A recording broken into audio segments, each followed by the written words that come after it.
ప్రభువా నువ్వే నా దిక్కు అని దేవుని దగ్గరకు వచ్చి నువ్వే నా దిక్కు అని అంటూ మళ్ళీ మనుషుల దగ్గరికి వెళ్ళి అయ్యా నువ్వే నాకు దిక్కు అని చెప్పి అంటున్నాడు. అది నులివెచ్చని జీవితం. ఒకవైపు పరిశుద్ధ గ్రంథాన్ని చదువుతూ మరోవైపు లోకానుసారమైన ఆచారాలు, లోకానుసారమైన ముహూర్తాలు, లోకానుసారమైనటువంటి పద్ధతులు. అది దేవుని దృష్టిలో నులివెచ్చని స్థితి. నులివెచ్చని స్థితి అనగా దేవుని దృష్టిలో దౌర్భాగ్యమైన జీవితం. ఇలా నులివెచ్చగా ఉంటే నీకు ఎంత ప్రమాదమో చెప్తాను, జాగ్రత్తగా విను. ఒక వేటగాడు అడవికి వేటకెళ్ళాడు. అలా అడవికి వేటకెళ్ళినప్పుడు తనతో పాటు ఒక అసిస్టెంట్ని తీసుకెళ్ళాడు. తుపాకీ బట్టి కాల్చాడు. చెట్టు మీద ఉన్న పక్షుల్లో కొన్ని కింద పడిపోయినాయి. ఈ పిల్లాడు ఎవరైతే సహాయపడడానికి తీసుకెళ్ళాడో ఆ పిల్లాడు వెళ్ళి గబగబా చచ్చిపోయినటువంటి పిట్టలన్నింటినీ సంచిలో వేసుకుంటా ఉంటే ఈ వేటగాడు వచ్చి డిప్ప మీద కొట్టాడు. ఒరే నువ్వు వెతకాల్సింది, తెచ్చి సంచిలో పెట్టుకోవాల్సింది చచ్చిపోయినటువంటి పక్షులు కాదురా, అవి ఎలాగూ చచ్చిపోయినాయి, ఇక ఎక్కడికి పోవు. కొన్నేమో ఎగిరిపోయినాయి, వాటిని మనం పట్టుకోలేము.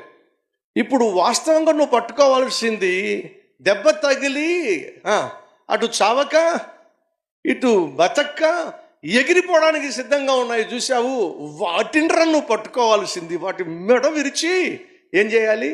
సంచిలో పెట్టాలిరా. అటు అర్థం ఏమిటి? చావక బ్రతక్క మధ్య ఉన్నటువంటి పక్షిని పట్టుకొని సంచిలో పెట్టాలిరా పిచ్చోడా. అర్థమవుతుందా? నువ్వెప్పుడైతే అటు ఆత్మీయంగానూ కాకుండా, ఇటు పాపిష్టోడివి కాకుండా, ఇటు పరిశుద్ధంగా జీవించకుండా, ఇటు పాపిష్టి పనులు చేస్తూ ఇలా నులివెచ్చని స్థితిలో ఉంటావో నీ పేకే సైతాన్ గడు పట్టుకుంటాడు.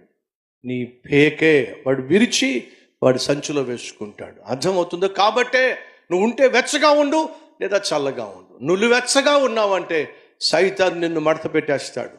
సైతాను నీ యొక్క మెడ విరిచేస్తాడు, మడత పెట్టేస్తాడు, తీసుకెళ్ళి సంచిలో పెట్టేస్తాడు. కాబట్టే క్రైస్తవ సంఘమా, నువ్వు నీ జీవితంలో నులివెచ్చగా ఉండడానికి వీలు లేదు. దేవుడే అంటున్నాడు, నువ్వు నులివెచ్చగా ఉన్నావు, నువ్వు నా దృష్టిలో దౌర్భాగ్యుడివి, దిక్కుమాలిన వాడివి, దరిద్రుడివి, కాబట్టి నేను నిన్ను ఉమ్మేస్తా. అర్థమైందా? ఉమ్మేస్తాడు దేవుడు. అలా ఆయన ఉమ్మె వేయకుండా ఉండాలి అని అంటే నువ్వు ఆధ్యాత్మికంగా జీవించాలి, ఆత్మీయంగా జీవించాలి, రోషం కలిగి జీవించాలి, పరిశుద్ధంగా జీవించాలి. గెరారో అటు ఇటు కానటువంటి స్థలం, అది జారి పడేటటువంటి స్థలం, అది నిన్ను దారి మళ్లించేటటువంటి స్థలం, ముందుకు సాగకుండా చేసేటటువంటి స్థలం.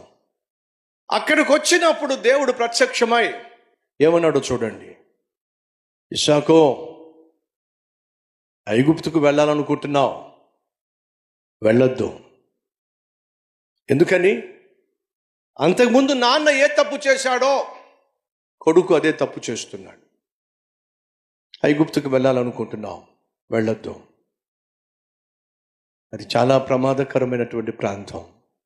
ఆకర్షణీయంగా కనిపిస్తుంది, నీకు క్షేమాన్ని ఇస్తున్నట్టుగా అనిపిస్తుంది, నీకు ఆశ్రయాన్ని కల్పిస్తున్నట్టుగా అనిపిస్తుంది, నీకున్న అవసరాలు తీరుస్తున్నట్టుగా కనిపిస్తుంది.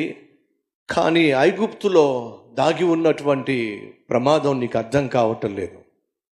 అక్కడికి నువ్వు వెళ్ళావు అని అంటే ఏదైతే నిన్ను ఆకర్షిస్తుందో, ఏదైతే నీకు ఆశ్రయముగా కనిపిస్తుందో, ఏదైతే నీకు ఆధారంగా అనిపిస్తుందో అదే నిన్ను పొట్టన పెట్టుకుంటుంది. ఈరోజు మనలో కొంతమంది లోకాన్ని, పాపాన్ని ఆశ్రయిస్తున్నారు.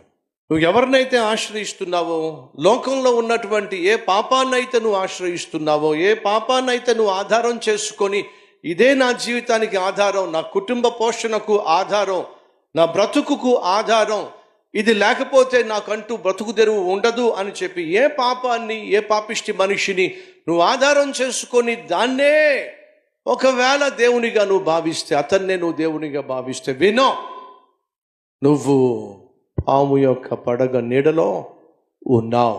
ఏ క్షణంలో అది నిన్ను కాటేస్తుందో నీకే తెలియదు. సహోదరి, సహోదరుడా, జాగ్రత్త. ఆ రోజు గెరారు అనేటటువంటి పట్టణానికి ఇస్సాకు వచ్చినప్పుడు దేవుడు హెచ్చరిక చేస్తున్నాడు. ఆగో, ఐగుప్తుకు వెళ్ళి ఆలోచన చేస్తున్నావు, వెళ్ళొద్దు. ఈరోజు మన మధ్య ఎవరైనా ఉన్నారా? లోకం వైపుకు పరుగులు తీస్తున్నవారు, లోకంలో ఉన్నటువంటి పాపం వైపు పరుగులు తీస్తున్నవారు, పాపిష్టి అలవాట్లను కొనసాగించడానికి పరుగులు తీస్తున్న వారు మన మధ్య ఎవరైనా ఉన్నారా? సహోదరుడు, దేవుడు అంటున్నాడు, ఆగు, ఈరోజు నువ్వు వెళుతున్న మార్గం సరైనది కాదు. ఈరోజు నువ్వు ఎంచుకున్న ఆలోచన సరైనది కాదు. ఏ వ్యక్తి అయితే నీకు అండగా ఉంటాడని, ఏ వ్యక్తి అయితే నీకు ఆధారంగా ఉంటాడని, ఏ వ్యక్తి అయితే నీకు ఆశ్రయంగా ఉంటాడని, నువ్వు చేస్తుంది తప్పు అని తెలిసి కూడా ఆ వ్యక్తిని ఆశ్రయించిన, ఆ వ్యక్తిని నువ్వు ఆధారం చేసుకున్నా, ఆ పాపిష్టి వ్యాపారాన్ని ఆధారం చేసుకున్నా, ఆ పాపిష్టి ఉద్యోగాన్ని నువ్వు ఆధారం చేసుకున్నా, నువ్వు చేసే పాపిష్టి పనిలో ఎంతో కొంత నీ కుటుంబానికి కావలసిన రాబడి వస్తుందని చెప్పి దాని మీద నువ్వు ఆధారపడినా నీకు తెలియకుండానే తీరని ప్రమాదాన్ని త్వరలో కొని తెచ్చుకోబోతున్నావు. దేవుడు నిన్ను హెచ్చరిక చేస్తున్నాడు. వదిలేసాయి పాపిష్టి లోకాన్ని, పాపిష్టి స్నేహాన్ని, పాపిష్టి స్నేహాన్ని, పాపిష్టి సంపాదనను, పాపిష్టి రాబడిని వదిలేసి నీతిమంతుడు నీతిగా సంపాదించే కొంచెమే బహుమంది అవినీతిగా సంపాదించే ధనము కంటే శ్రేష్టము అని బైబిల్ సెలవిస్తుంది. ఈ నీతిమంతుడిగా జీవించాలని దేవుడు కోరుతున్నాడు. ఇస్సాకు, ఐగుప్తుకు వెళ్దాం అనుకుంటున్నావు.